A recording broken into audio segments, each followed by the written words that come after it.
Hello, welcome to Gardener's World. This is elephant garlic. In fact, it's not technically a garlic. It is a leek with this swollen base, but very distinctly garlic flavoured and scented too. And I like them very much because although they're much bigger than the average garlic, they are much milder. And ideally, you harvest them as the leaves start to die back. These have flowered, and that's a sign that the plant is putting its energy into producing seed rather than the bulb. But you can delay it a little bit longer by just breaking the seed heads off. Well, look at that.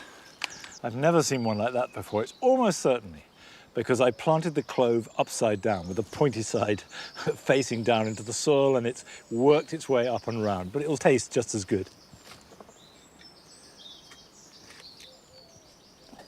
Always use a fork when you're harvesting garlic of any kind. Don't just pull them out the ground, because there is a root plate where these roots attach to the bulb. And if that is broken or damaged, they don't store nearly so well. So you dry them with the roots on, and then when it's completely dry and all this has dried back, you cut it off, and then you can trim the roots.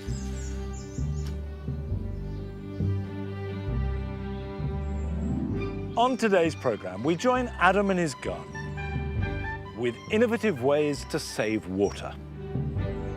You only have to go out into your garden after you've had a good downpour to know how much your plants love rainwater. So, as much of it we can capture and save, the better, you know. And we meet three sisters who, over the last few months, have had to learn quickly how to grow food for themselves, as well as their hungry tortoises. It's so plus, it's so big, it's so amazing. It's growing. Ta-da! Ta-da!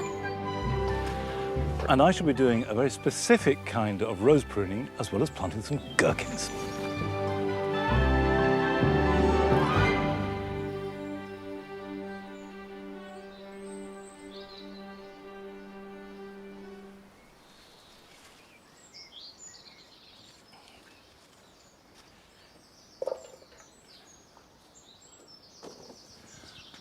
The Jaw Garden is in a process of transition. We've lost that full, bright colour of late spring, and we haven't quite hit the summer stride. So for the last week or so, I've been setting things in place to maximise the effect later on in summer. And to create the room for that, I'm going to cut back this oriental poppy. It's a lovely, big, dramatic flower with huge orange petals. But the last one has fallen, there are no more buds developing. And there are these lovely seed heads. And it'd be quite reasonable not to do this for another week or so to enjoy the way the seed heads look. But what I'm going to do is cut the seed heads, and the rest of the foliage needs to be cut right back hard. So be brave and just go for it. It stops these dying back and getting soggy and forming a kind of slimy carapace over the heart of the plant, and that can rot it. And by letting light and air in, you get new, healthy growth, and quite often it will reflower later in summer. Now, while I'm here, it's worth taking stock of this pot, which is part of this late summer arrangement. This is the ginger plant, which will produce these tall orange plumes of flower.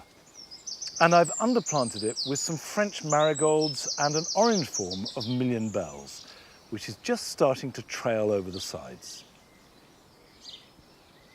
But a big display like this quite quickly exhausts the goodness in compost. And what I have here is a liquid seaweed feed, which I do use a lot along with homemade comfrey feed. But if you can't get either, if you just get a basic tomato feed, it will have the same effect, because all these feeds are very high in potash. And at this time of year, that's feeding flower production. And if you've got a plant that is really vigorous and doing well, but not producing either any or many flowers, it's probably because you're giving it too much nitrogen.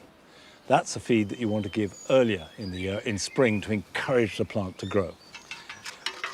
Mix it up to the right strength and water it once a week. Now you can see that's a pretty dark chocolatey colour. Don't be tempted to overfeed because the plant can only take up so much feed in one go. And down below I've got fuchsias, which did actually flower in the greenhouse all winter, but I cut them back really hard in April as soon as the foliage started to grow because they need a rest period. And now it's budding up well and we can have a second really good display. And the beautiful thing about fuchsias is that they will go on flowering right up to the first frost. So these can flower almost into December. Just 2 tips with them. Don't put them into blazing sunshine and also protect them from wind. They don't like being battered by wind. And I water and feed once a week as a rule. We have Feeding Friday, so it's easy to remember. And every pot in the garden gets a good soak and a feed. Looking after your water and harnessing it is becoming a horticultural skill in its own right. And in his own garden, Adam is managing both his plants and his water supply for maximum effect.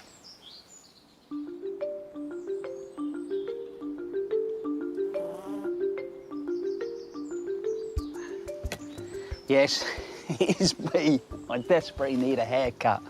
Also, I went to put my boots on this morning and realised there's a hole in the bottom.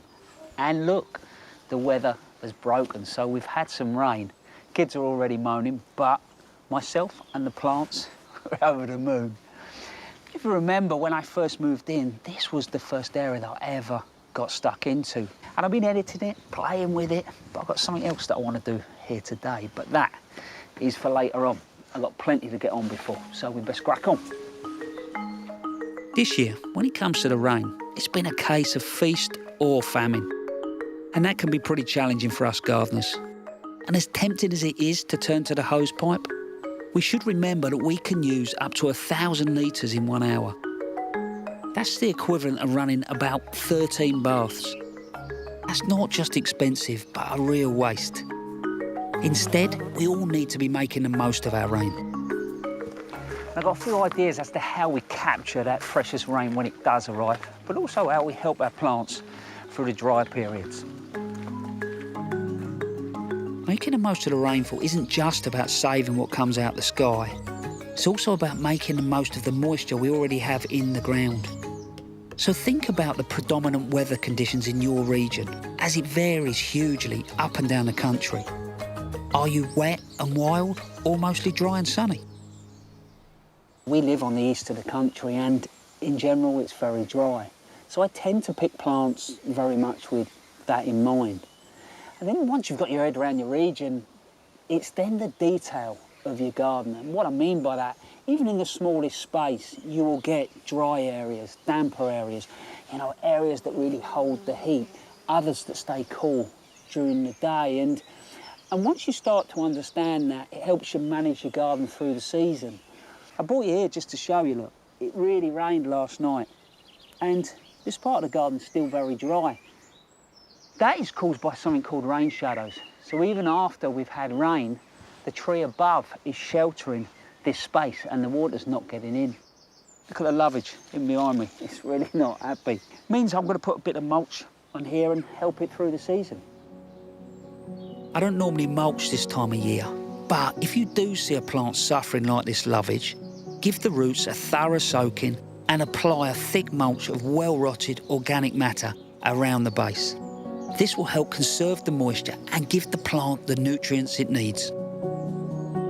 Just want to show you something else over here.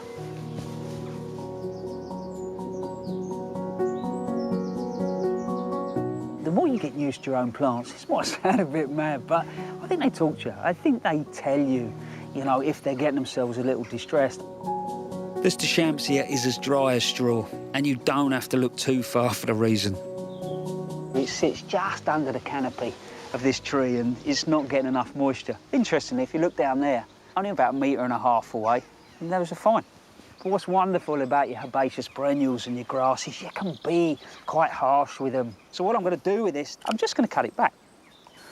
And there is little signs of green growth in there. Like giving it a good haircut, like I desperately need at the moment. I think I can tidy that up, give it a good mulching round, keep the moisture in there for the rest of the year, and it'll start to shoot again. Anyway, let's get on to some planting.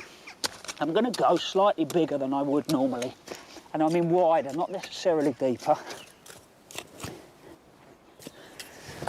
I'm going to work just a little bit of organic matter into the soil. What I mean by that is I use manure or my own compost, leaf mould. It's really going to hold the moisture in around those roots. That will help them get themselves away. And for me, it's just about getting you through that first season. I soak the roots of the campanula until they are really sodden. Just loosen up those roots around. No work into the hole. Having that extra compost worked into the soil will help that plant retain moisture. Break the soil up so that there's good contact with the roots. You can see, it's nice to see some worms in there. It's a good sign, isn't it?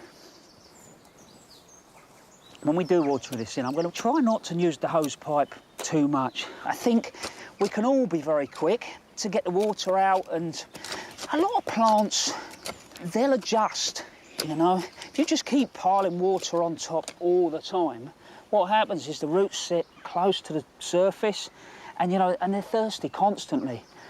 If you just slowly reduce that water, the plant will harden to less water. Get that back over. I wouldn't normally put this much fuss into the planting, but I know this is just going to give it an extra bit of care.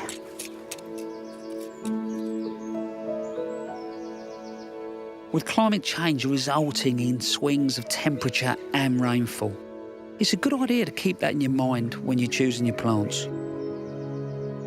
And there's something else we can do so we don't always resort to the hose. You only have to go out into your garden after you've had a good downpour to know how much your plants love rainwater. So, as much of it we can capture and save, the better, you know. So we've got our water butts that can sit on our garages and our sheds, but I like to do something a bit more interesting. I've got these little tanks all around the garden. If I notice something suffering, I've got a watering can, it's straight in the tank, and I just pour that water straight in the root of those plants. And I know that rainwater is going to be so much better for that plant and help it a little bit more. This is probably my favourite. Sits at the back of the greenhouse, it's fed by the little downpipes there, and I've just planted them up with lilies, irises, and there's some bulrush in there. And I use it just as a little dipping tank. So I place my seed tray on top of the lilies there, leave that there for a couple of minutes, that soaks up the water. There you go. Done. So I thought it might be nice just to show you how to put one of these together.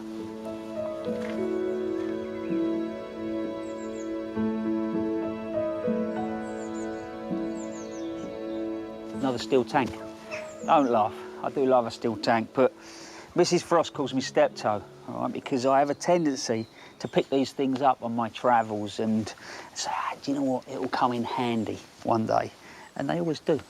You could do it in a washing up bowl, an old bucket. I've seen it done with wooden half barrels, all sorts of things. They're really easy to do. You could sink it into the ground or you can sit them above. So what I've already done is I've already put this in level. We've put a spirit level across the top and then filled it up with tap water. I mean, normally I'd use rainwater, but it's been so dry. But 4 days, the chlorine starts to dissipate, which will be fine for the plants. So I suppose the first thing to do that's important is get the height of the plants right. So what I'm going to do is just place some bricks to roughly what I think the height of the plants is going to be. This is a water spearmint, brilliant plant, white flower, going to grow just probably shy of a foot. At the back, I'm going to put this little rush in. One of its common names is flying hedgehogs. Look at the tops. They're really cool, don't they? And this is a lesser spearwort, which are lovely little buttercup flowers. And then our water lily. So that wants about 6 inches to the top, so that can sit right on the bottom. Then it's just a matter of starting putting the cobbles in. So this can take a little bit of time. I've already washed these cobbles off, which makes a lot of sense, otherwise you end up with a huge amount of dust in the bottom there. And what I am going to do is I'm going to start to build at the back there. The cobble's quite high. It just gives me some sort of beach or way out, so any wildlife ends up in there that's struggling can get out. So the next thing I want to do is just use the smaller cobbles, but I'm just going to bring that lily up a little bit. And if I just do that, look, I know by the morning that'll be sat quite happily. Once I've got all the big ones in, I just start to scatter around some of the smaller cobbles, and it fills the little voids with the bigger cobbles cores, but also holds the pots in place so they don't move. And then smaller gravel. So that is about it. Apart from, we're just going to drop in a little bit of oxygenating weed. Lovely sort of feathery foliage, not much in the way of roots, and it literally floats in the water. But what's wonderful about that is that's what helps keep the algae down. So you create this balance. You get that balance right and it ends up clear as a bell. So why not have a go? Because I think, you know, not only do they look lovely, but it's what they bring into your garden. And for me, you know, that balance of us using our gardens and our wildlife is what makes it special.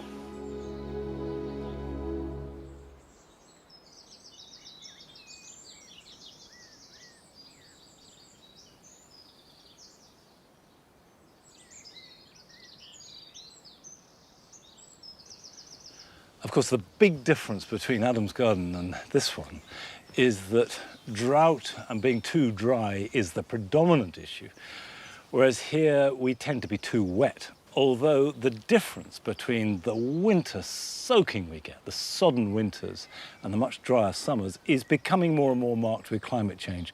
And handling that and managing it from individual plants to water conservation is something that we're all going to have to learn. Now, I suspect that after slugs and snails, the question asked most is the correct way to prune roses. And the truthful answer is there is no correct way. Roses are tough plants. Think of them as a bramble. You can hack them, you can bash them, you can slash them, and they'll just come back for more. But, no, there's a but always going to happen. Certain roses do need to be pruned at certain times. Now, what we have here are species roses that are adapted to growing in some shade and in relatively poor soil. So here, for example, we have Rosa dupontii. And you know if it's a species rose if it's only got a Latin name. If it's got any kind of English name, even though there's a Latin name as well, then it is not a true species. And a species rose is simply one that grows in the wild. They all invariably have simple flowers. This, you can see with dupontii, it's got pretty little, very, very pale pink flowers with a yellow center, perfect for pollinators. And those flowers are flowering on last year's growth, which means that if I prune these in spring, there will be no flowers on them. So it's important that I do my pruning immediately after the flowering is finished, which in this case is about now or in a few weeks' time.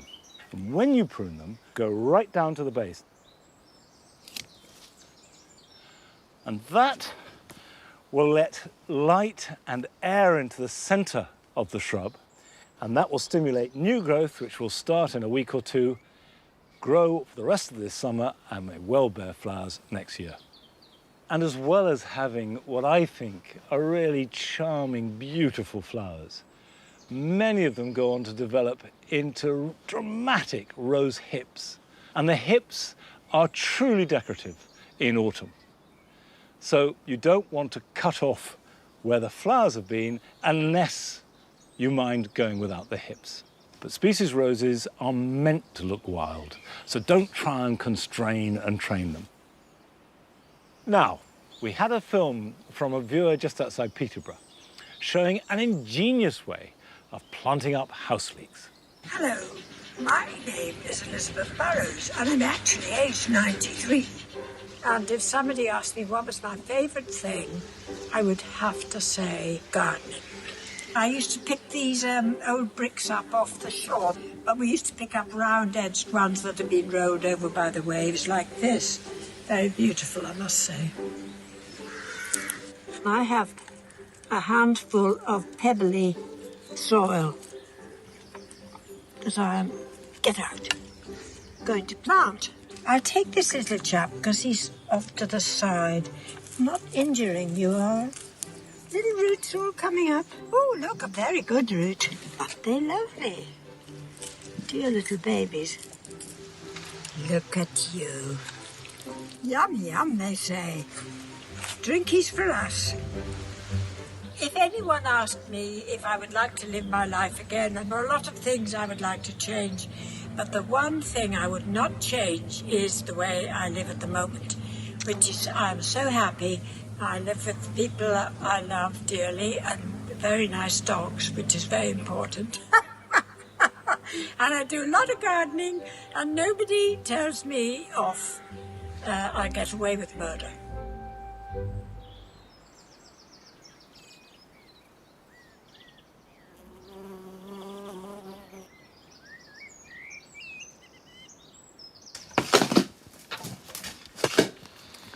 I love Elizabeth's bricks. That's such a good idea. And I was thinking, well, I am surrounded by people I love and I garden most of the day. The only big difference being is I do get told what to do and told off all the time, but there you go. Maybe when I reach her age, I can do whatever I like. Now, I'm going to grow a gherkin. In fact, I hope I have lots and lots of gherkins, but I only need one plant. Gherkins are essentially a small cucumber. They've got warty skins, and of course they pickle really well, and I love pickled gherkins. I've mixed up a fairly rich potting mix of peat-free compost with some sieved garden compost and a bit of grit in it to add drainage. But I'm going to make it even richer.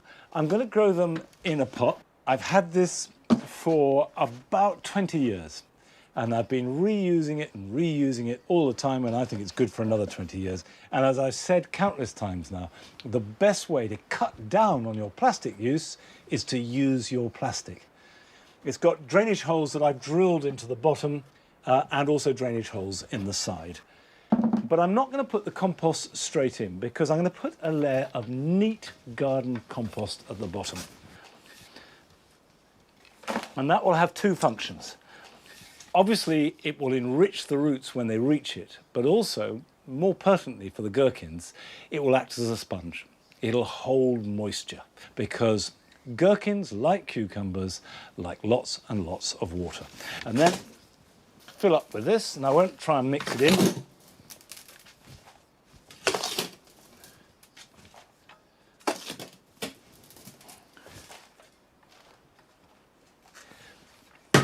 You can grow gherkins outside. I've grown cucumbers outside and they fared perfectly well. But they do love heat. And if you've got a greenhouse, then it's a good way of using it.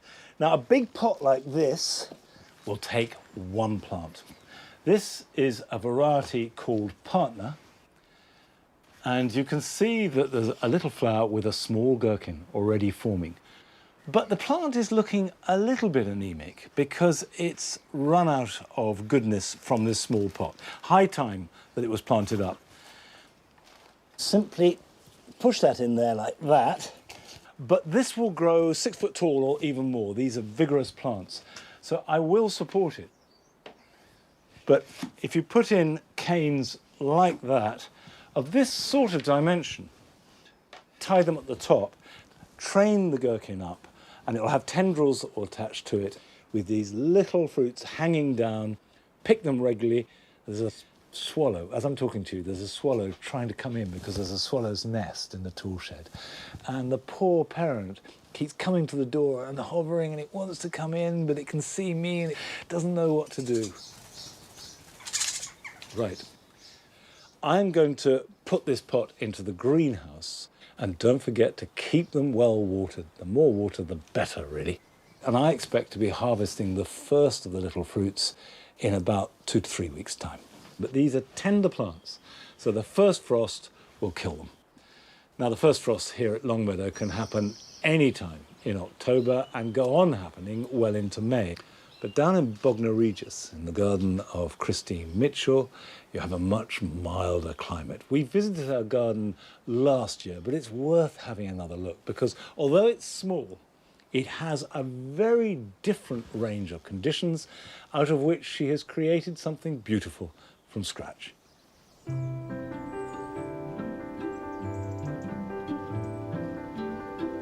This is my garden. I live in West Sussex, not far from the sea. I have 2 different environments here to work with. The lower section is in the shade, and therefore it's planted with hostas and ferns and shade-loving plants. The upper section, we get the sun all day. Because it's a small space, I've utilised more pots than I would normally do, but it's a way of bringing colour into the garden. The section I love most about my garden is just by my lounge door. I have the Gertrude Jekyll rose there, I have the Christmas box, lily of the valley, and the scent from spring to summer is lovely. I have my morning coffee there, and the sun just peeps through. It makes me feel very calm. There's many ways of creating extra space in the garden. I just had a blank fence, but I then decided to make a border. I've got some old decking boards that I painted white, so that gave me a height. And therefore, I could then build the soil level up enough so that I could plant climbers all along the fence. Opposite one of the windows was just a brick wall, and so my son built a living wall from pallets, which is half in the shade, and then in the afternoon it gets the sun. I like upcycling, making use of items that people have thrown out. I think they've added character to my space. When I first got here, there was a boat in the corner, all overgrown, and so I decided that would make a lovely seating area. I painted it turquoise, put some turquoise cushions in it, and it makes a lovely feature. Unusual. I get a lot of pleasure from nurturing my plants.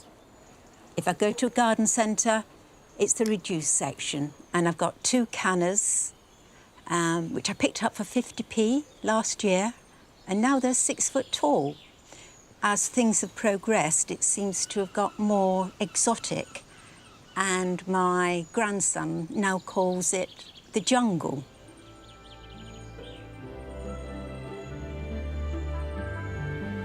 This garden is special to me. I put a lot of love and work into it. I feel I've achieved so much over the past 6 years, considering it's such a small space. But I can sit here now and think, I've done it.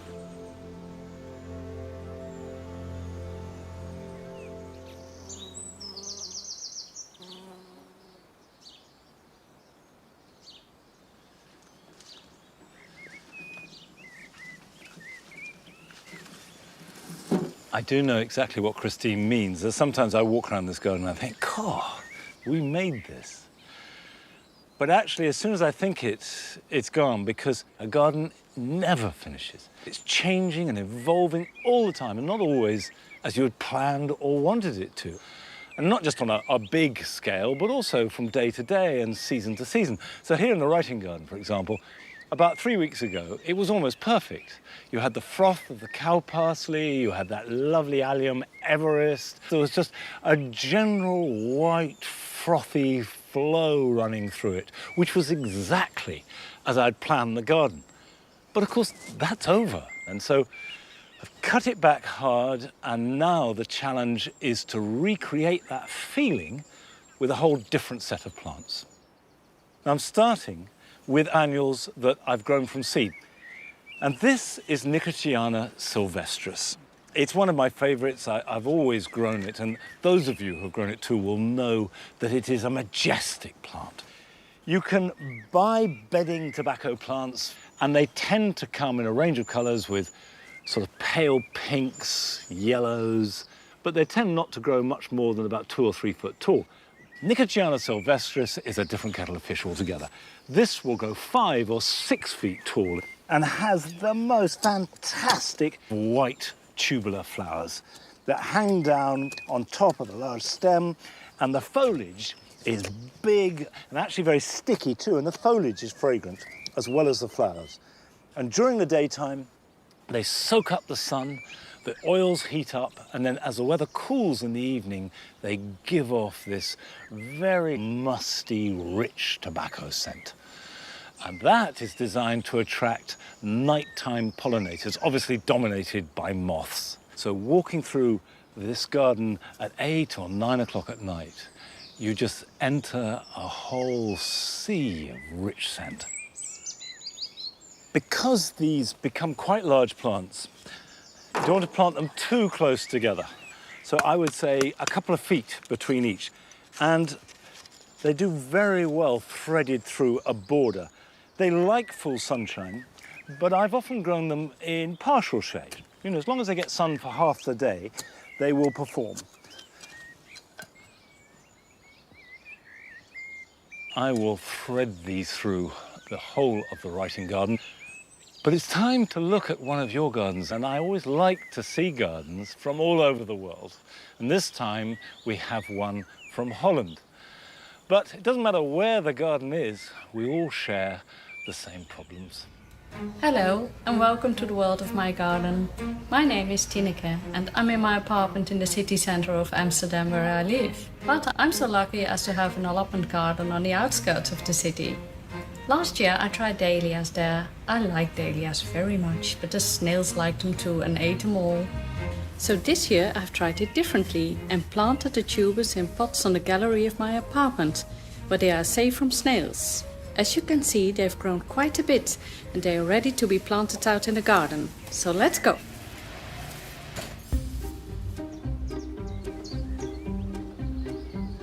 Here we are. This is my garden.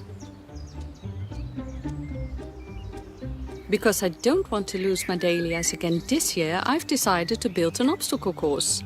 I've put the pots on the gravel. Now that won't be too much of an obstacle for them. But then they will have to cross 2 lines of copper tape and hang upside down to work their way up this fibre mat, which, as I imagine, is not a nice feeling to their slimy bodies. If there is a super snail, however, who can overcome this, it will find fluffy dried moss at the stem of the dahlia. If it will climb in, it will tumble down due to its weight and hopefully give in. I hope my plants won't be smothered by all these obstacles. I will pinch them out later as you suggested, and with any luck I can show you beautiful flowering dahlias this autumn. Bye bye!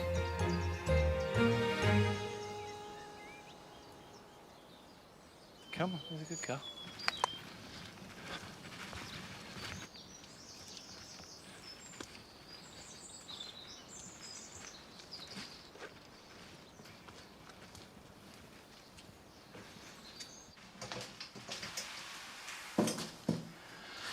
Thanks very much, Tineke, and I look forward to seeing pictures of them when they're at their very best. Now, I'm going to store my garlic in here in the greenhouse. If the weather was consistently dry, as we had in the spring, then I would leave them outside. In fact, I very often have dried garlic, just leaving them on the soil. And in a hot 10 days, they will completely dry. Or you can make a little rack that lifts them up off the soil, so if it does rain, they dry out quickly. So I just place them down individually, not one on top of each other, but just give them room like that. And what matters as much as anything is the foliage drying as the bulb. The whole greenhouse is starting to smell garlicky. And then this lovely one here, it is going to make me laugh for a long time. It's great.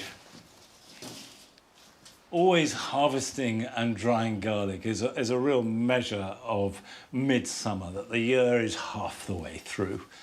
And we're about half the way through the programme, and still to come. There's another chance to join Frances on a visit she made to meet two brothers who designed gardens to attract as much wildlife as possible. From a very early age, we were gardeners of a different sort. It was a total immersion in the natural world. And I will be picking some lemons from my own lemon tree. But first, we have a film from sisters who have found that over the last few months, their relative lack of knowledge about gardening has become an all-consuming passion. And not just for them either, but also to satisfy the very particular requirements of their pets. My name is Kirsty. My name's Rebecca. And my name is Mandy, and we live in Poole in Dorset. Since the lockdown, we have taken to a bit of gardening.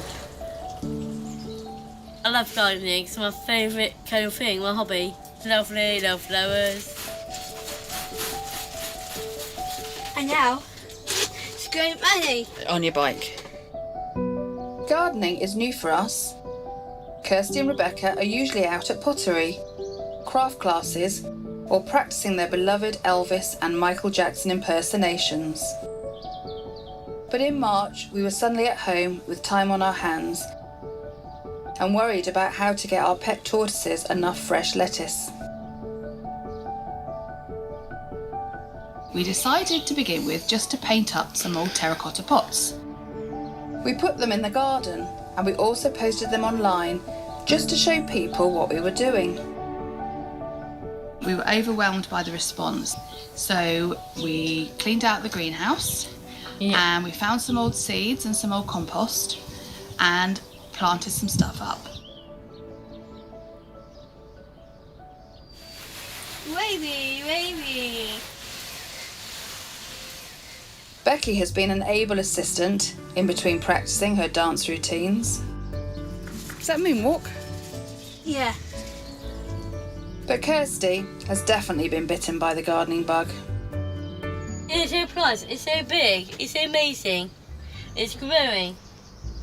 Tomato plants and basil and chilies. It grows so quick. We've now got trays of fresh lettuce, so the tortoises help themselves to some while the others regrow. And we discovered it wasn't just our tortoises who liked our gardening.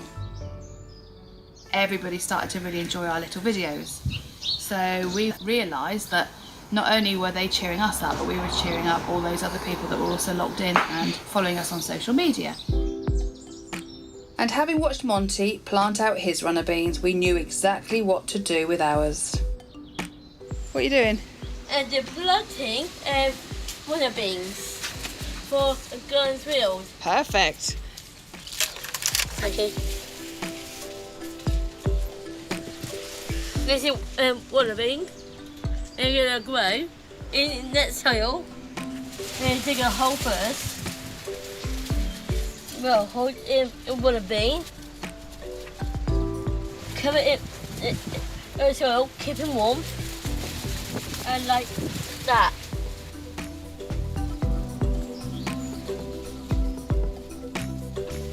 So thank you, Glen's wheels.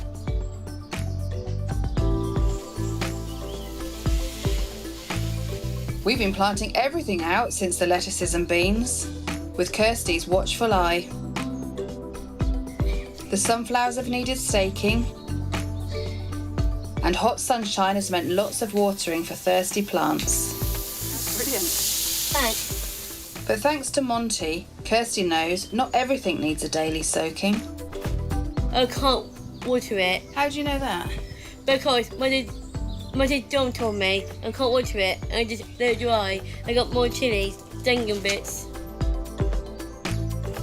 We've had such a lovely time together, growing so many plants. Ta-da! Ta-da! And we've learned so much along the way. Asta. Asta like a shop. Not Asda, Asta. There's been so much support from our community. It's been amazing. But as animal lovers, They got seeds. Seeds? Fish seeds. we are still missing some friends on a Friday night.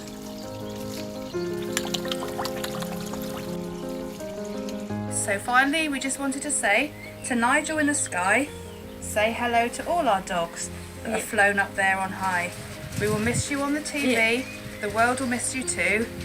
And Monty, you're a diamond, and we send all our love to you. Yeah. Cheers. Cheers to Nigel. Cheers to Nigel. Nigel. Cheers. Cheers. And why do you love gardening? I love it. You just love it. Yeah. Because it makes you smile, doesn't it? Yeah.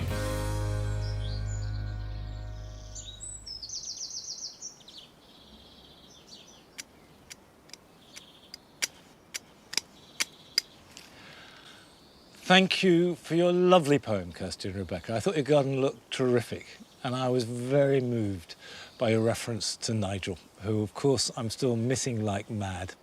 But I have got topiary Nigel, and we need to look after him. He's getting a bit shaggy, as he was in life. And you can see that also, on the back here, Nigel's got some brown bits, and that's where the frost hit it in the middle of May. The sun came up, it was really hot, and burnt the frosted parts. But where the sun didn't hit, lower down, he's fine. He's still looking good. But if you've got brown bits on your yew hedge or on topiary, don't worry. It's not dying. It's just likely to be an effect of frost. But I think he's due for a little trim now, just to get him into shape. And you can trim topiary now and keep it looking crisp, but you'll probably have to do it again in September. But for a small bit of topiary, that's not much of a price to pay. Whereas if you wait till August and then cut topiary or yew hedges, then it should stay really crisp right through to the next May. But just clip away and let's make you look really smart, Nige.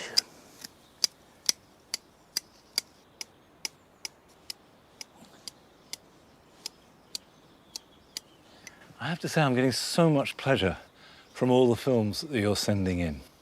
And we've had one from one of our youngest viewers, Ben, who is already a keen and ambitious gardener. So, this is just an experiment, guys. We're going to show you how our oranges are going on. Whoa, this one sprouted. Careful with it, careful with it. One sprouted some root. Now we're going to check on our lemons. Whoa!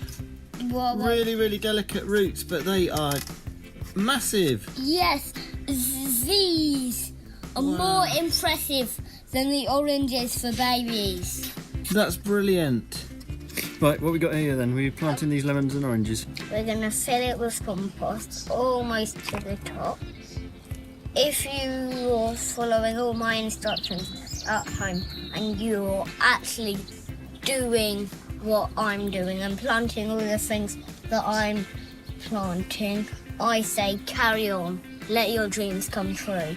Up to that mark there, 1 centimetre, Okay. and then your seed will be happening there. They want to go at the bottom. Okay. Then we want to squish that in. So now we're watering our plants. I want to tell you about a TV show. It's called Gardener's World. Is this a rival TV show to yours? It's really good and someone else does loads of gardening. And how does it compare to your gardening programme? More expert or less expert? Or I think we're both the same. Right.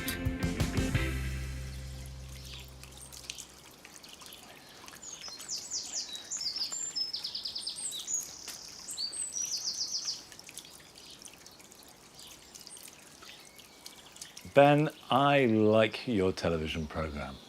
And maybe if you keep growing those pips, you will have trees as big as these ones here and you'll be able to pick fruit off them, but you might have to wait a bit.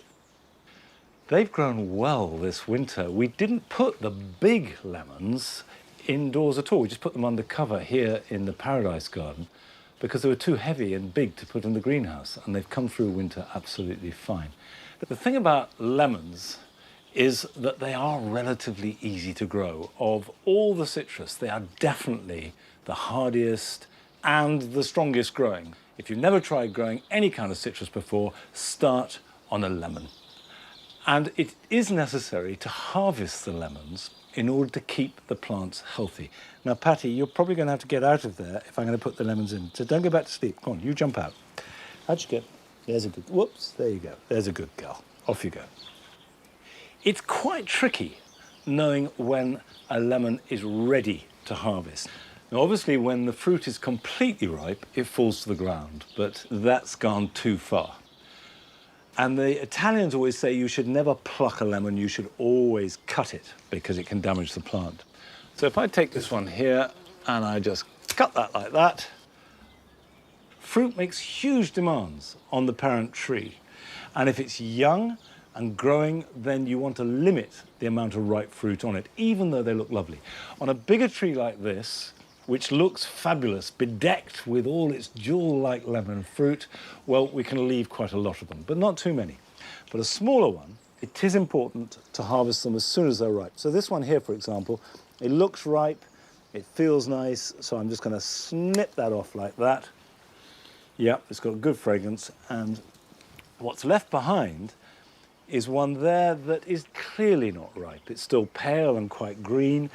And actually, in here, that's this year's flowers, which are already producing tiny little fruits. And they will slowly develop. The more sun, the better.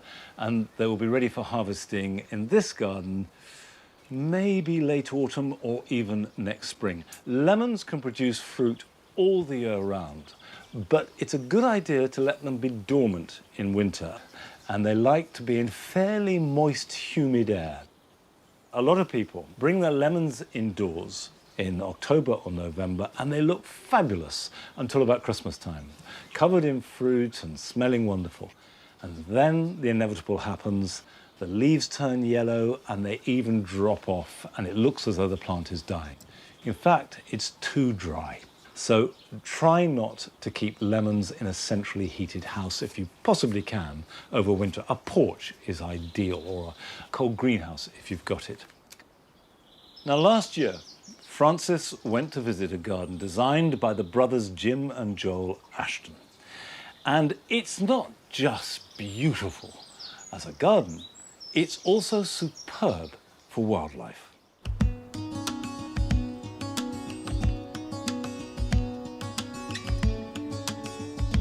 We all know that planting native wildflowers, trees and shrubs is the best way to guarantee an abundance of wildlife in our gardens.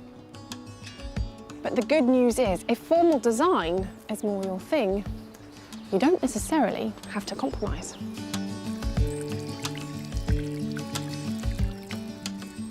This garden is just over half an acre and it's in the centre of Bishop Stortford in Hertfordshire. Stansted Airport is just over there, and yet this whole garden is a stunning haven for wildlife.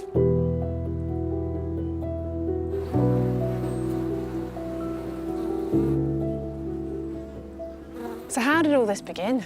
It was from really a feral childhood, wasn't it? It was very feral. Kicked out the door in the morning and then brought back in at dinner time. But we had a wildlife pond in the garden, and we kind of spent most of our Saturday and Sundays sort of looking into that and seeing what we could find and teasing newts out of the weed with a maggot on a piece of fishing, our dad's fishing line. And, oh, wow. You know, so it was really, really great, and it kind of went from there, didn't it? Yeah, it was a total immersion in the natural world.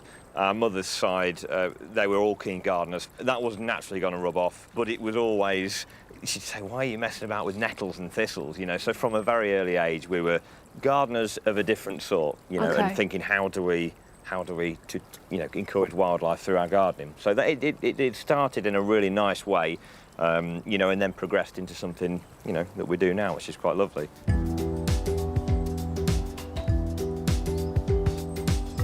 This garden is one of the first the brothers built back in 2014.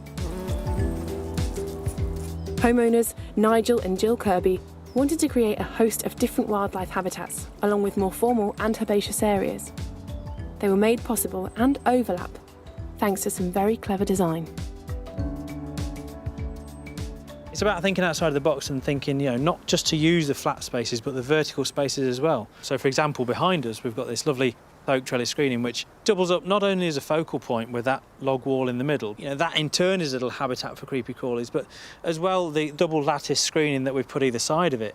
Once those climbers, such as the clematis or the honeysuckle, have grown up through it to create a nice dense screen, blackbirds, robins and that sort of thing will nest in it as well, so it's a double whammy. And sort of dual purposing things, so like this fence doubles up as an insect house on the other side. Yeah. So you're sort of not necessarily noticing it too much, but it is there and it's doing a job. Absolutely. Wildlife can love even the most formal features. This urn is a great focal point, but birds bathe underneath in the drips and on the top. And in the borders, the brothers combine lots of wildflowers, like this lady's bedstraw, alongside more traditional plants.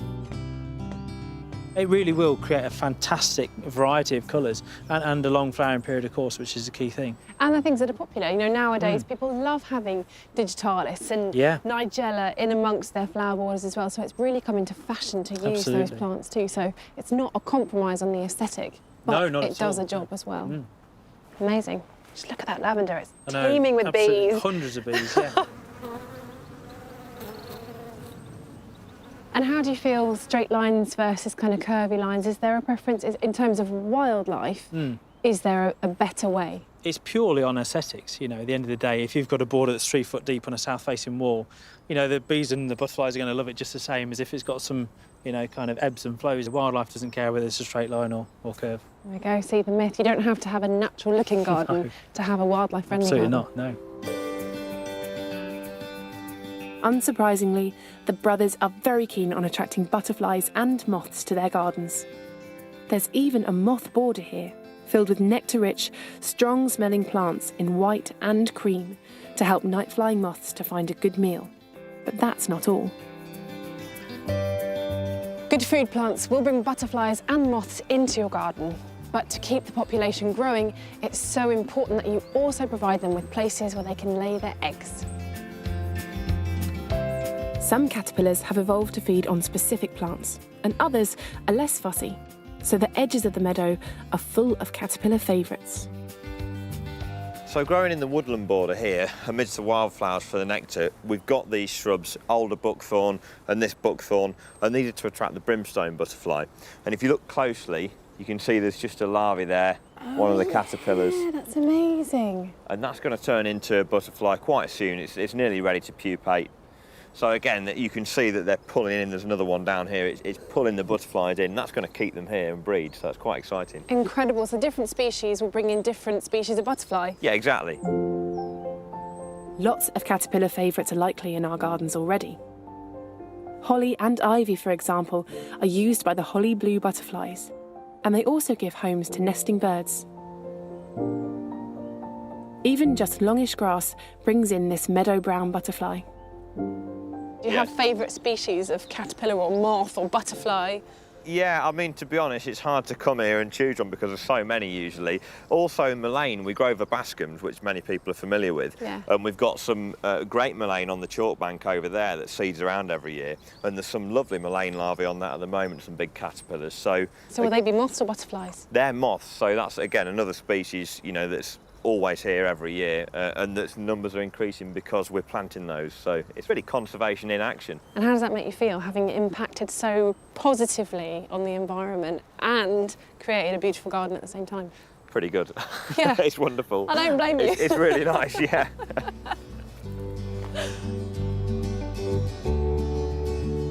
I am blown away by the diversity of wildlife in this garden. I've even seen lizards amidst the huge array of insects, all right in the middle of Bishop Stortford.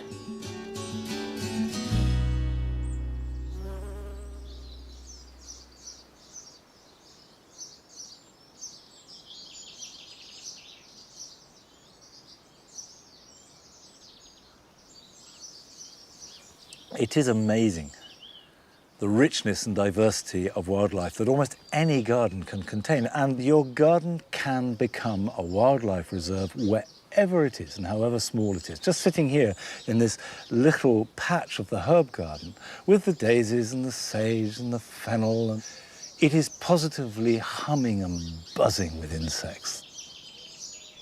I can hear many different types of birds, and probably there are little shrews and voles running around in the undergrowth. But there is one secret to really noticing them, and that is to give yourself the time to stop and look.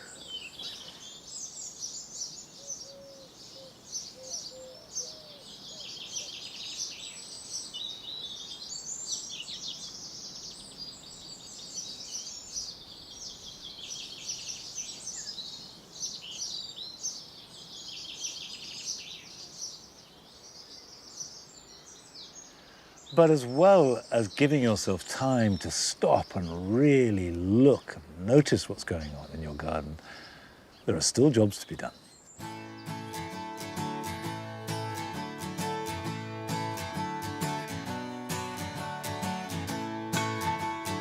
To prevent plants from burning up in the heat, it's important to keep your greenhouse cool when the weather turns hot.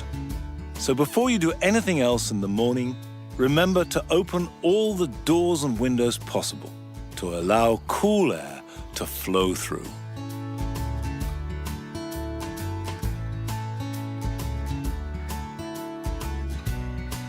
To keep grass paths looking neat and also to stop the grass invading into a border, you do need to regularly trim them. A pair of long-handled shears is invaluable for this job, but you can do them with hand shears just as well.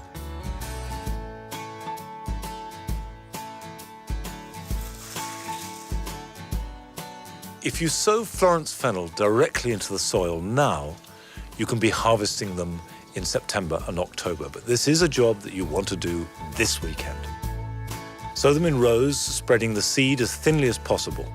Cover them over and water them. And then as the seedlings appear, they can be thinned to about 9-inch spacing.